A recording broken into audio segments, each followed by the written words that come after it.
The border between the United States and Canada is one of the strangest borders in the world, not just because of its length, but also because of the unusual situations that happen along it. First, Windsor is a city in Canada, located south of Detroit.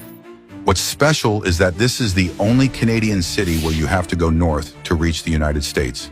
Another interesting situation is the town of Angle Inlet in the state of Minnesota, a U.S. town surrounded by Canada on one side and a lake on the other. Residents here have to cross the border every day to go about their lives. But this is not the only case. In the state of Washington, there's also the town of Point Roberts, a place in a situation no different from Angle Inlet in Minnesota. They have to travel 40 kilometers every day and go through 2 border checkpoints to go to work. Another interesting thing is in the town of Stansted, the border runs exactly down the middle of this road, and the houses on both sides of the street belong to 2 different countries. But the strangest situation is in the town of Darbyline, where some houses are built right on the border.